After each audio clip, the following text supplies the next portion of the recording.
ಜನ ವಿರೋಧಿ ಕಾಂಗ್ರೆಸ್ ಸರ್ಕಾರಕ್ಕೆ 15 ಸರ್ತಿ ಅಲೆದಾಡುವಂಥ ಪರಿಸ್ಥಿತಿ. ಒಂದು 5-6 ಲಕ್ಷದ ಮನೆ ಕಟ್ಟಲಿಕ್ಕೆ ಇವರಿಗೆ 5-6 ಸರ್ತಿ ಪಂಚಾಯತಿಗೆ ಅಲೆದಾಡುವಂಥ ಪರಿಸ್ಥಿತಿ.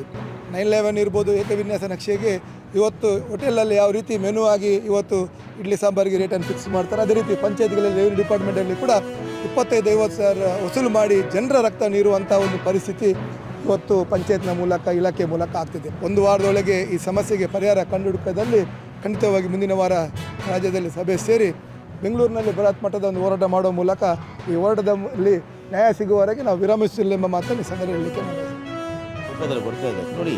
ಪಾಪ ಯಾರು ದುಡ್ಡಿದ್ದು ಮನೆ ಕಟ್ಟಿದಿಲ್ಲ, ಗಾದೆ ಉಂಟು, ಮನೆ ಕಟ್ಟಿ ನೋಡು ಮದುವೆ ಮಾಡಿ ನೋಡು ಅಂತ. ಅದು ಉಡುಪಿ ನಗರಕ್ಕೆ ಒಳ್ಳೆ ಸೂಟಾಗಿದೆ. ಜನರು ಸಾಲ ಮಾಡ್ತಾರೆ, ಸಾಲ ಮಾಡಿದರೆ 1 ವರ್ಷ ಅದು ಅಸಲು ಕಟ್ಟಲಿಕ್ಕೆಲ್ಲ ಬಡ್ಡಿ ಕಟ್ಟಬೇಕು. ಆ ಬಡ್ಡಿಯೇ ಸಾಧಾರಣ ಸಿಕ್ಕಾಪಟ್ಟೆ ಆಗ್ತದೆ. ಇಲ್ಲಿ ಇದಾಗ್ತಾ ಇಲ್ಲ, ಎಂಥದ್ದು ಪರ್ಮಿಷನ್ ಸಿಗ್ತಾ ಇಲ್ಲ, ತುಂಬ ಸಮಸ್ಯೆ. ಹಾಗಾಗಿ ಇದು ತುಂಬ ಹೊರಿಬಲ್ ಆಗಿದೆ. ನಡೆಸಿದ್ದಾರೆ ಜನ ವಿರೋಧಿ ಕೆಲಸಗಳನ್ನೇ ಮಾಡ್ತಾರೆ. ಯಾವುದೇ ಒಂದು ಇಲ್ಲಿ ಜನಗಳು ಒಂದು ಕಷ್ಟ ಅಂತ ಇಲ್ಲಿ ಬಂದುಬಿಟ್ಟು ಏನಾದರೂ ನಮಗೆ ಕೆಲಸ ಮಾಡಿಕೊಡಿ ಅಂತ ಹೇಳಿದ್ರೆ ಕಾನೂನು ರೀತಿಯಲ್ಲಿ ಆಗುವುದಂತ ತೊಡಗಿಸಿಕೊಂಡುತ್ತಾ ಎಲ್ಲ ರೀತಿಯಲ್ಲಿ ಅಧಿಕಾರಿಗಳನ್ನು ಕೂಡ ಅವರ ಅಧಿಕಾರಿಗಳ ಕೈಯನ್ನು ಕಟ್ಟಿ ಹಾಕಿದ್ದಾರೆ. ಹಾಗಾಗಿ ಇದರಲ್ಲಿ ನಾವು ಸುಮ್ಮನೆ ಕೂತ್ಕೊಳ್ಳೋ ಪ್ರಶ್ನೆಯೇ ಇಲ್ಲ.